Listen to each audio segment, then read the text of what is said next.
telespectadores, bem-vindos novamente ao programa CPLP na GMN. Como já sabemos, este programa tem como objetivo apresentar-vos as últimas informações ocorridas na comunidade dos países da língua portuguesa. Iniciamos com a primeira informação. O presidente do Brasil, Jair Bolsonaro, disse que não há provas de que um chefe indígena tenha sido morto por garimpeiros que teriam invadido terras protegidas. A morte do chefe indígena foi condenada pelo comissário da ONU pelos Direitos Humanos. Bolsonaro tem criticado sistematicamente a existência de terras protegidas. Segundo o presidente, existem inúmeras terras que impedem o Brasil de lucrar com os seus recursos naturais. Não tem ainda nenhum indício forte, que esse índio foi assassinado lá agora. Não tem, chegaram várias possibilidades. A PF está lá, quem nós pudermos mandar para lá já mandamos para buscar e desvendar o caso e mostrar a verdade sobre isso. É intenção minha regulamentar o garimpo, legalizar o garimpo. É intenção minha, inclusive para índio. A gente tem que ter o direito de explorar o garimpo na tua propriedade. A terra indígena é como se fosse propriedade deles.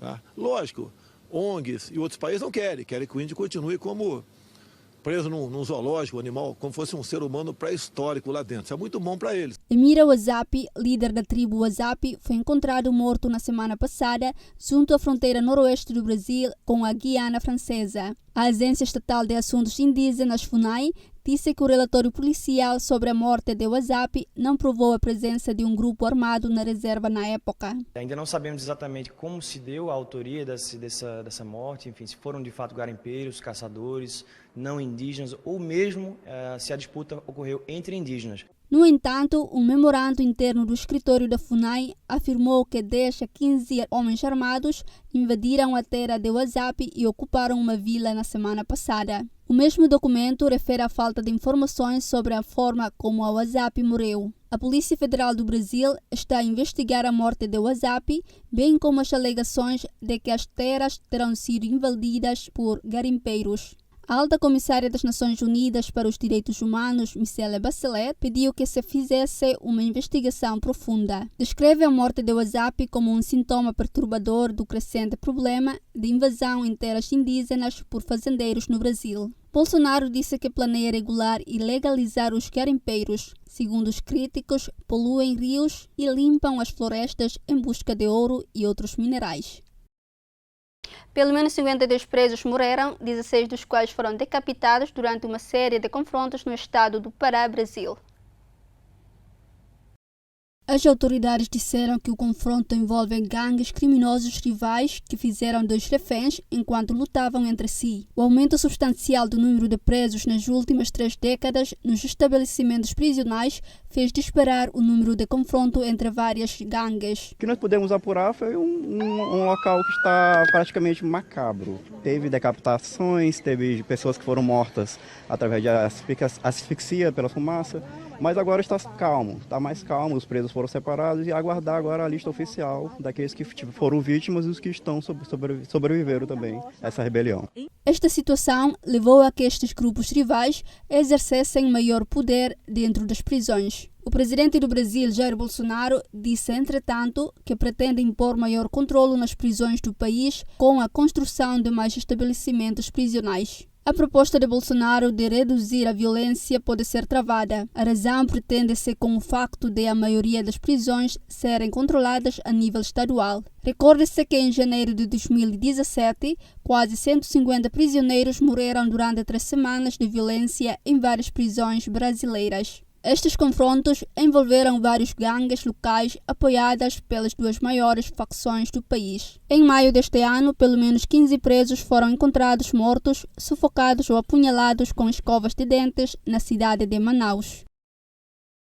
O presidente executivo do Banco Central de Portugal disse que não há nada que fique por fazer para cobrar dívidas, mas dentro dos limites da lei e da ética. Miguel Maia escusou-se a comentar notícias sobre o arresto da coleção Berardo. Vai ser pensado muita coisa, porque acompanhamos todos os processos de uma forma muito intensa e, portanto, nós esperamos que as coisas aconteçam. Estamos a acompanhar tudo. Não comentamos coisa nenhuma, ou seja, não faço comentários sobre nada relativamente a conversas com o Governo, nem se tem, nem se não tem. nem nas diligências. Quer dizer, estas coisas, o que volto a dizer é aquilo que tenho a dizer. Tudo faremos e fazemos para cobrar as dívidas ao BCP. Ponto final, parágrafo. E quando digo tudo, é tudo dentro dos limites da lei e da ética. Portanto, dentro dos limites da lei e da ética não há nada que fique por fazer. E desde que, em cada ação que tomamos, ponderamos custos e benefícios e, obviamente, não tomamos iniciativas que podem ser muito engraçadas do ponto de vista mediático, mas que depois, do ponto de vista efetivo da rendibilidade, não tenham impacto. Todas as atuações têm que ter, mais uma vez, custos, proveitos, resultados. Na semana passada, o Juízo Central Civil do Funchal ordenou o arresto de parte da Quinta Monte Palace Tropical Garden. Esta decisão surge na sequência de uma providência cautelar movida pela CZD. Recorde-se que já tinha sido noticiado o arresto de 2 casas em Lisboa, também propriedade do empresário. Em Conselho de Ministros, a ministra da Cultura, Graça Fonseca, garantiu que o governo usaria todas as medidas legais para garantir o acesso da coleção Berardo de arte moderna ao público. Graça Fonseca indicou então que cultura, justiça e finanças estavam articulados para defender a garantia da integridade das obras expostas no Centro Cultural de Belém. Segundo a governante, o executivo não iria dar a José Berardo a satisfação de antecipar a sua decisão. Graça Fonseca falava aos jornalistas menos de uma semana depois da audição de Berardo no Parlamento. Em 20 de abril, a Caixa Geral de Depósito, BCP e Novo Banco entregaram no Tribunal Judicial da Comarca de Lisboa uma ação executiva para cobrar dívidas de José Berardo de quase 1.000 milhões de euros. O valor em dívidas às 3 instituições financeiras totaliza 962 milhões de euros. O BCP registrou lucros de cerca de 170 milhões de euros no primeiro semestre de 2019, face aos cerca de 150 milhões de euros registrados em 2018. Gostava de começar por destacar a melhoria da rendibilidade, portanto houve um crescimento dos resultados do grupo consolidados de 12,7% para 169,8 milhões de euros e este crescimento foi muito sustentado nos proveitos core, margem financeira mais comissões, onde crescemos 5,3% e estamos ali nos 1.082 mil milhões, portanto um valor com bastante significado e bastante consistente mesmo num contexto adverso, com as comissões praticamente flat, a crescerem marginalmente, 0,6%, e a margem financeira evoluir favoravelmente, 7,6% em termos consolidados, atingindo os 740 milhões de euros versus os 687,7 no ano passado. Ao nível das imparidades e previsões, uma melhoria do custo-risco, portanto a estratégia de convergência do custo-risco para os 50 pontos base que apresentámos como objetivo para 2021 no plano estratégico, estamos nos 74 pontos base, vindo de 88 em junho, no final do primeiro semestre do ano passado. O ministro da Defesa Nacional de Portugal, João Cravinho, admitiu a utilização das Forças Armadas para minorar os efeitos da greve dos transportadores de combustíveis. Com a forte possibilidade de acontecer uma greve dos transportadores de combustíveis no início de agosto, o Estado tem estado a preparar-se para tentar diminuir o caos que será provocado pela mesma. E hoje foi vez do Ministro da Defesa afirmar que, se for necessário, irá recorrer-se às Forças Armadas para minorar os efeitos da greve. Bom, queria sublinhar aqui que as Forças Armadas estão sempre disponíveis para apoiar as necessidades que venham a ser identificadas dentro do enquadramento constitucional apropriado. Nós não temos dificuldade em termos de número de militares disponíveis, alguns precisarão de alguma formação específica, outros não, para corresponder às necessidades. O importante é que o enquadramento constitucional apropriado seja respeitado. Isso é um ponto de partida absolutamente necessário, como é sempre. Se forem verificados os pressupostos que permitem constitucionalmente a utilização das Forças Armadas, obviamente que corresponderão às necessidades, e nós temos suficientes motoristas nas fileiras das Forças Armadas para responderem a essa necessidade. A declaração do estado de emergência, por exemplo. Isso é matéria para constitucionalistas, é matéria que obviamente iremos estudar, e as pessoas competentes para isso já estão a estudar para fazer face a qualquer eventualidade. O Sindicato Nacional dos Motoristas de Matérias Perigosas e o Sindicato Independente dos Motoristas de Mercadorias convocaram uma greve a começar no dia 12 de agosto por tempo indeterminado. A mesma ameaça o abastecimento de combustíveis e de outras mercadorias. Já em abril tinha sido levada a cabo uma greve pelo Sindicato Nacional dos Motoristas de Matérias Perigosas e o Governo acabou por decretar uma requisição civil e convidou as partes a sentarem-se à mesa das negociações. Mas o Sindicato Independente dos Motoristas de Mercadorias já veio dizer que as consequências desta greve serão mais graves do que as sentidas em abril. Isto porque, além dos combustíveis, vai afetar também o abastecimento às grandes superfícies, à indústria e aos serviços. Em Portugal, as antigas carrinhas Bedford voltam a estar na moda no Douro, depois de terem caído em desuso. Estes veículos são usados para o trabalho nas vinhas e como meio de transporte para turistas em quintas.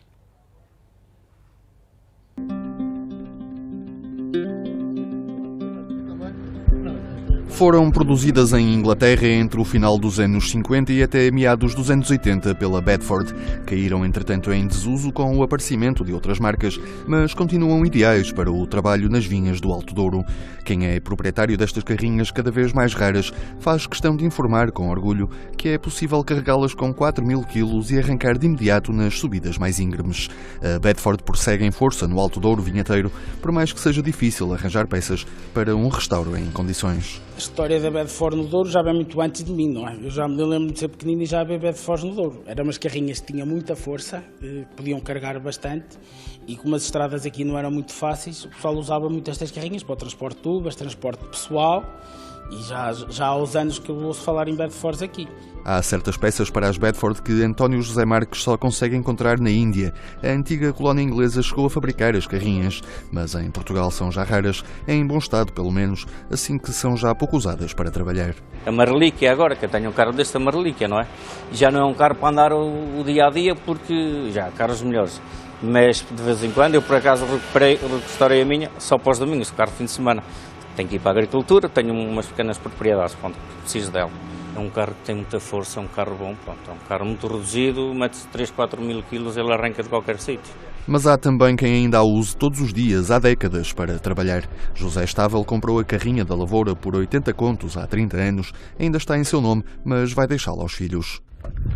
Ó meu José, então, você bem dizia que era verdade. Então é a sua parceira. Três moças que vêm. É velhinha, mas... Eu também já sou velho. E também caindo. Mas é boa, é bonita e boa. Antigamente era o que usávamos. Porquê? Porque era um carro que subia a todos os lados. Carregava-se, uma pessoa subia com ela em qualquer sítio. Com as outras, e não havia dessas marcas agora que há modernas, não é? Isto era original. Aqui havia para 50 destas carrinhas. Agora tem-se feito delas. O carisma destas carrinhas de meados do século XX está a trazer-lhes uma notoriedade inesperada. Começam a ser usadas para transportar turistas pelas encostas do Douro, um ar de autenticidade, segundo os donos das quintas, que agrada aos visitantes. O protagonismo que esta carrinha ganhou aqui dentro superou até as minhas melhores expectativas, não é? Isto começou por uma paixão minha por estes carros, pela Bedford, que é um carro que eu sempre vi circular aqui no Douro desde miúdo, desde que eu venho para cá, e sempre que via passar uma dizia, um dia adorava ter um carro destes. Aliás, são os próprios turistas que até perguntam se podem voltar aí na Bedford visitar as vinhas, ou isso já é até parte muito mais deles do que da nossa sugestão propriamente dita. Portanto, a carrinha está cá para fazer esse tipo de atividade e realmente as pessoas adoram. Veículos robustos e de muita força, já velhos, mas ainda com muitos quilómetros para dar. Uma relíquia de outros tempos que começa a ganhar nova vida entre turistas e vinho. Em Cabo Verde, peixes e tartarugas que recebem lixo plástico estão a tomar conta das praias para ajudar a reutilizar aquele material na produção de azulejos. Ao mesmo tempo, sensibilizam a população para a reciclagem. Peixes e tartarugas estão espalhados pelas praias das Ilhas do Sal e de São Vicente, em Cabo Verde. O objetivo é sensibilizar a população para a reciclagem e manter cada vez mais plásticos longe do oceano, onde afetam os verdadeiros animais marinhos. E este plástico depois é recolhido, compactado e depois asseguramos a transferência para a Ilha de Santo Antão, mais precisamente para o Paulo, para uma fábrica de azulejos e mosaicos que fazem, através dos plásticos, transformam em azulejos. E depois esta produção de azulejo é vendido para o mercado nacional e agora também tem sido exportado para a Holanda. Portanto, isto mostra que o desperdício não tem que acabar no mar ou nas lixeiras e depois sempre acaba no mar, prejudicando a vida marinha e entrando na cadeia alimentar nossa no final. Portanto, que ainda nem sabemos, a nível mundial não sabemos qual é o impacto que isto irá ter na nossa saúde, mas é uma preocupação grande. O projeto, que tem iniciativas semelhantes no Brasil e em Espanha, enfrenta ainda o desconhecimento da população cabo-verdiana, que por vezes mistura o plástico com outro tipo de lixo, dificultando o processo. Na Praia da Lajinha, no Mindelo, contudo, o objetivo da sensibilização já parece ter sido conseguido. Ele é uma praia mais frequentada ali na Mindelo, onde é que toda a gente está bem sempre para ali, uma praia, modo que não está a dizer ali, uma praia famosa, e pessoas estão a própria ali, uma praia limpa, ali que tem sujeza, que tem que coisas assim, e pessoas estão a limpar, nós estamos ali a limpar, é uma coisa que não fica sabe. Foi uma ideia brilhante que estive por acaso. A ideia do governo de Cabo Verde agora é expandir a iniciativa a todas as praias do arquipélago. 3 pilotos de parapente associaram a missão de vigiar praias e aribas no litoral de Torres Vedras como complemento aos tradicionais meios de vigilância balnear.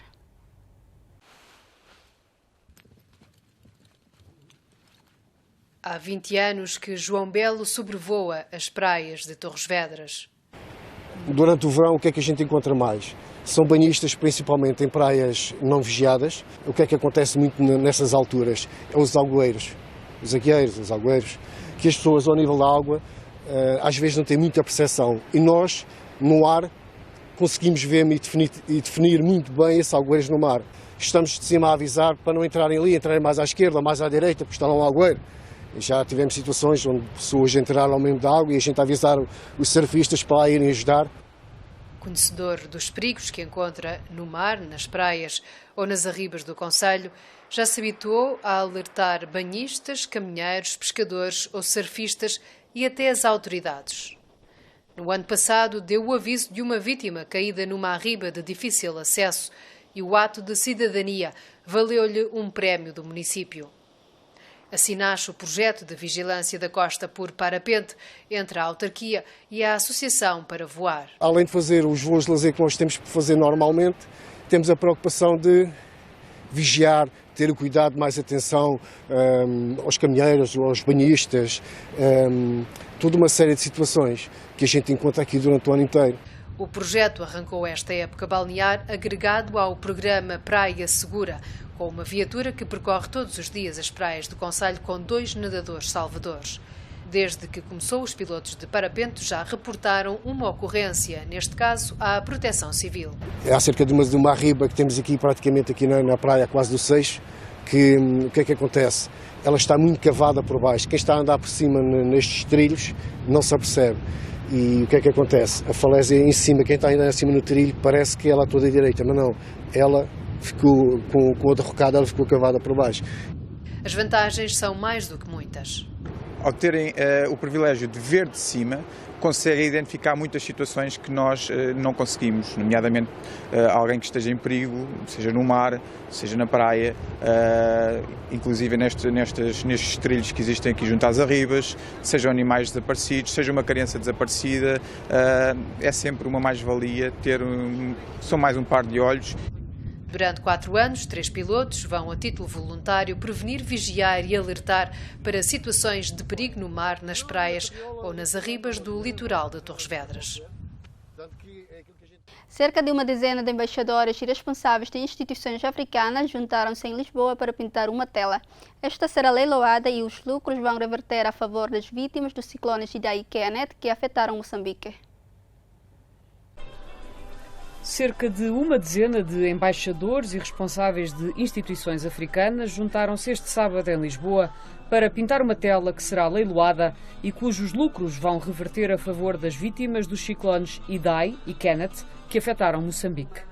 A iniciativa da responsabilidade da Plataforma para o Desenvolvimento da Mulher Africana contou com a presença, entre outros, das embaixadoras da Argélia em Lisboa, da Suécia, da Austrália e do embaixador da Guiné Equatorial. Essa iniciativa visa, sobretudo, a apoiar as moçambicanas e os moçambicanos que foram vítimas dos ciclones, quer o Idai, quer o Kenneth. E nós quisemos aproveitar o facto de celebrarmos também o Dia da Mulher Africana, que é o dia 31 de julho, para juntar o que é essencial. E o que é essencial nas culturas africanas é, de facto, a solidariedade.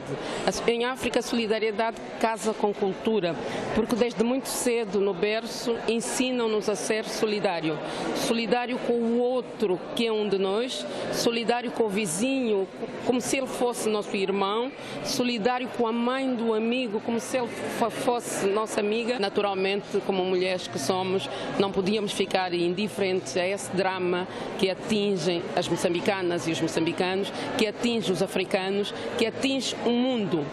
Porque o desregulamento do planeta não é um problema que afeta uns e outros, porque para o planeta não há fronteiras físicas, mas infelizmente há muitos governos irresponsáveis que rompem Kyoto, que rompem Paris, como quem rasga a carta do namorado ou de uma namorada. Se na vida ao virar da esquina nós encontramos um outro amor, nós não temos outro planeta para viver. E com este ato solidário quisemos também mostrar isso, que é preciso cuidar da terra, como diz um provérbio africano, porque a terra não é oferta dos nossos pais, mas é antes um empréstimo dos nossos filhos. E como empréstimo dos filhos, nós devemos cuidar bem dela. A tela pintada este sábado é da autoria da artista plástica Dília Fraguito Samarte. A primeira pincelada que eu dei foi uma circular, uma espiral, que o furacão tem esse movimento circular e ao mesmo tempo o movimento circular é vida. Então resolvi, a partir desse movimento do furacão, celebrar a natureza, né? Só referi plantas, nem sequer animais eu referi, nem passarinho ainda estava lá. Mas depois, pôr mais bicho, se fosse o passarinho, era aborrecido, os outros ficavam zangados. Depois, passarinho é bicho, bicho também é homem não presta. A província de Cabo Delgado, em Moçambique, foi atingida em março último pelo ciclone Kenneth. Mais de 168 mil pessoas foram afetadas, 35 mil casas ficaram destruídas, assim como vários milhares de culturas. Um mês antes, Moçambique tinha sido afetado pelo ciclone Idai, que provocou centenas de mortos e deixou cerca de 1.800.000 pessoas a precisar de ajuda. Em Portugal, algas, espinhas ou membranas de peixes estão a ser levadas do mar para o laboratório. O objetivo é criar próteses, componentes de medicamentos ou cosméticos no âmbito de um projeto ibérico.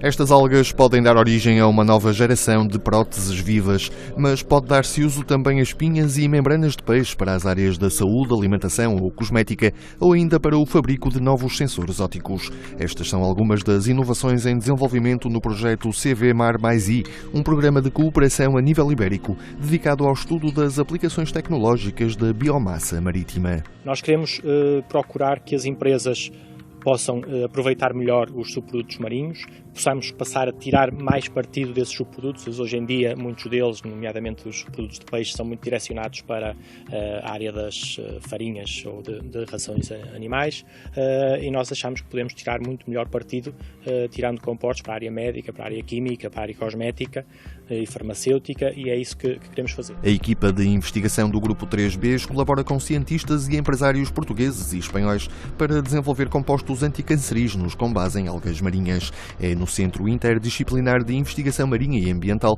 que estes compostos são cultivados, extraídos e isolados na forma de cianobactérias. Estes biorrecursos podem ter um impacto que eu acho extraordinário, porque por um lado nós temos uma riqueza em termos de biodiversidade, e nós trabalhamos aqui essencialmente com as cianobactérias, que são organismos marinhos que estão ainda muito pouco estudados em Portugal, e portanto podemos vir a descobrir novas moléculas que terão uma valorização económica muito grande. Para detectar mais facilmente a concentração destas espécies químicas, o Centro de Investigação em Química da Universidade do Porto está a desenvolver sensores ópticos com base em membranas orgânicas que mudam de cor ao entrar em contacto com compostos químicos relevantes para a investigação marítima e monitorização ambiental. Pode representar uma forma alternativa de se produzirem, dispositivos que possam detectar cationes de interesse diverso, como ambiental, alimentar, entre outros casos, usando ingredientes menos nocivos para o ambiente, por exemplo. Portanto, esses tais componentes que nós estamos a usar são polímeros totalmente biodegradáveis, eles são de origem biológica e, portanto, podem também tornar-se mais baratos relativamente a outras opções. 3 centros de investigação em 3 cidades do norte do país, que para além de cooperarem em projetos de investigação científica, contam ainda com a pesquisa realizada nas universidades de Vigo e Santiago de Compostela e alguns dos principais centros de investigação marinha em Espanha. O financiamento e contactos entre empresas é feito também a nível ibérico, através do Programa de Cooperação Interreg Espanha-Portugal.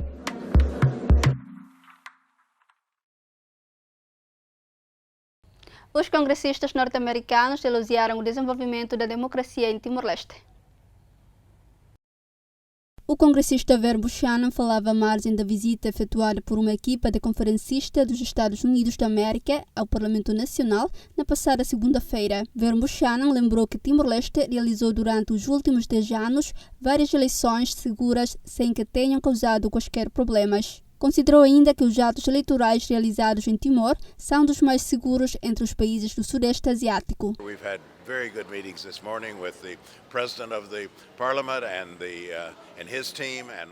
Encontramos-nos com os seus líderes no Parlamento Nacional, presidente e os seus membros. Neste encontro, focamos nos assuntos econômicos e gestão governativa. Durante 10 anos estive aqui e pude ver o sucesso das eleições realizadas nessa altura. Os eleitores timorenses são os eleitores mais seguros entre os países do Sudeste Asiático. Neste encontro, abordamos também vários temas. No futuro, pretendemos manter a cooperação com Timor-Leste. Queremos manter os laços de amizade com Timor-Leste. Esta equipa de conferencistas norte-americana esteve em Timor-Leste para se encontrar com os órgãos de Estado. Reuniram-se também com os parceiros de desenvolvimento do Estado e do privado.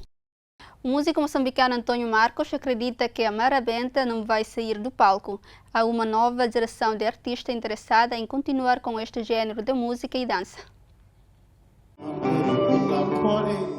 Antônio Marcos já passou pelo FMM, integrado no grupo Mabulo, mas agora estreia-se ao solo. O cantor começou a compor música depois de ter construído uma viola de lata para afugentar os macacos da maçamba da família. Refere ainda que depois de ter sido empregado doméstico e pugilista, é agora músico de profissão. Os países vivem como um mar.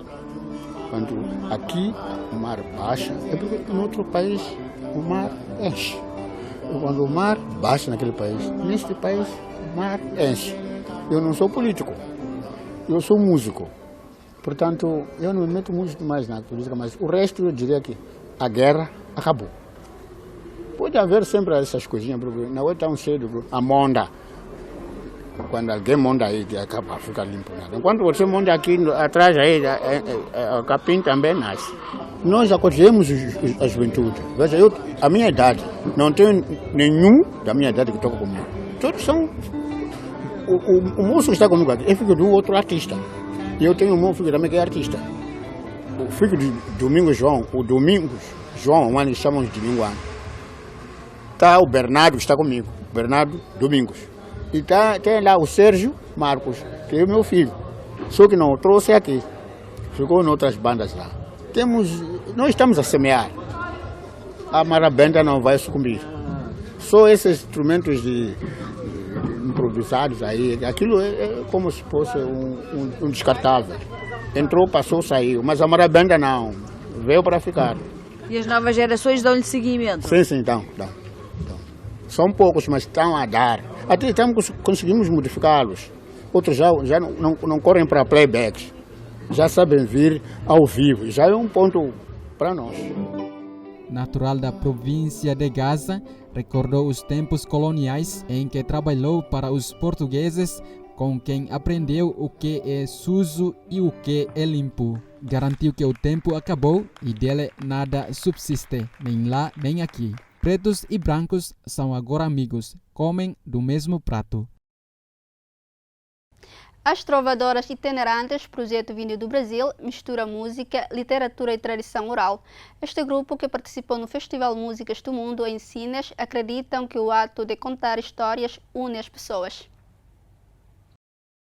No âmbito da programação do Festival Músicas do Mundo, as Travadoras Itinerantes fizeram uma sessão para crianças no Pátio das Artes em Sines. Este grupo circula pelo mundo a contar e a ouvir as histórias dos seus povos. É um projeto que mescla a música com a literatura e com a tradição oral, os contos de tradição oral que muito nos interessa desde a pesquisa no Brasil até aqui da oralidade portuguesa, com os cantes, como os cantes alentejano, como os fados, como o despique, os baldões, que tem muito a ver com o nosso repentismo. Então nós também publicamos livros, levamos sessões de contos e músicas, temos projetos com teatro e concertos, então é um grupo que circula pelo mundo a contar e a ouvir as histórias de seus povos. Já chegou do Brasil e encontrou solo férteis nas terras portuguesas. O projeto procura adaptar as histórias aos miúdos e graúdos lusitanos.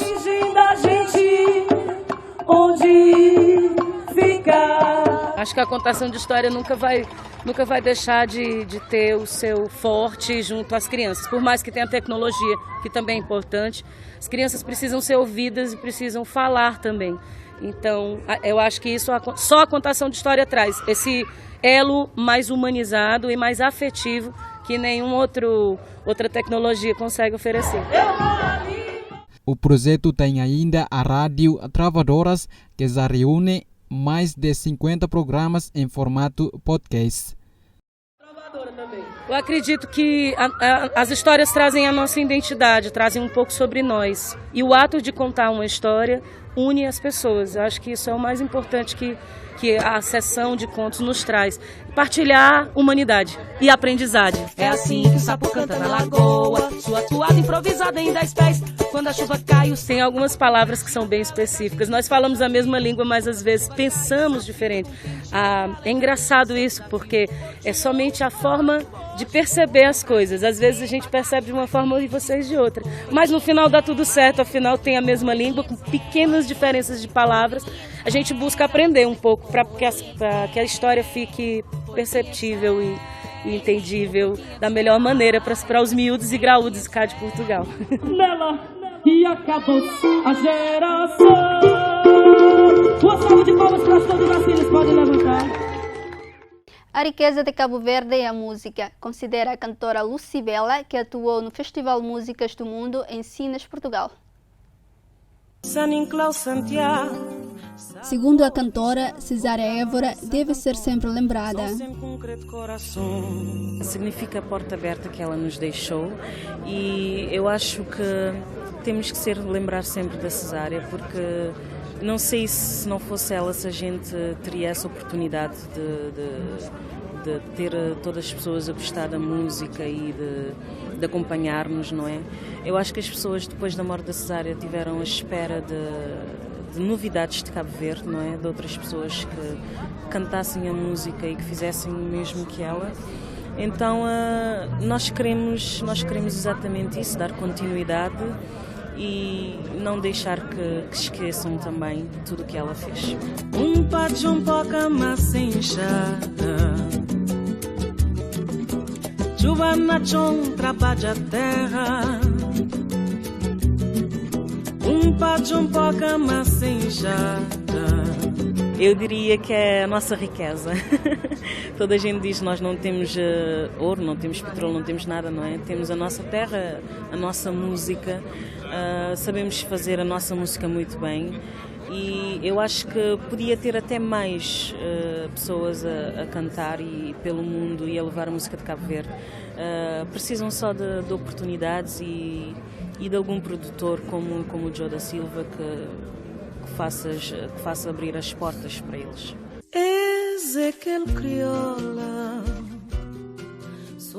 Apesar de o país ter evoluído bastante, a cantora reconheceu que há ainda muitos problemas. Destacou ainda o impacto da falta de chuva na agricultura. Tem evoluído bastante, mas ainda temos muito problema porque nós dependemos muito da agricultura, não é? E às vezes quando não tem chuva é um bocadinho complicado. Eu acho que o governo tem estado a fazer muita coisa para melhorar isso, para a gente guardar a água e termos água para fazer a agricultura mesmo quando não chover, mas ainda há muita coisa a ser feita. Acho que deviam fazer mais alguma coisa também em relação à segurança, porque há algumas ilhas que para sair de noite ou para andar na rua sozinho é um bocadinho difícil. Eu acho que deviam fazer mais quanto a isso, para termos mais segurança, porque às tantas ficamos com medo de sair na rua ou saímos só de carros. Eu acho que a educação também precisa ser um bocadinho... precisam olhar mais para isso também, e criar novos postos de trabalho, principalmente novos postos de trabalho nas outras ilhas, que não seja só na praia, porque o que está a acontecer ultimamente é que há muito mais trabalho na praia e as outras ilhas estão a ficar um bocadinho esquecidas, principalmente São Nicolau, Brava, essas ilhas, e as pessoas imigram porque não há muita opção. Lucibela ainda não põe a mão no fogo por cabo-verdiano nenhum, nomeadamente no que respeita a ter uma mulher apenas. Reconhece, no entanto, que a geração mais nova de homens abaixo de 30 anos tem assumido mais a paternidade e a família. A cantora adiantou que deverá lançar um novo álbum para o próximo ano. Diz ainda que a morna, gênero musical cabo-verdiano, seja considerada patrimônio da humanidade. Foram as informações dadas nesta edição. Não se esqueçam de acompanhar o programa CPLP na GMN, às segundas e quintas, às 5 horas da tarde, e repetição às terças e sextas, à mesma hora. Até a próxima.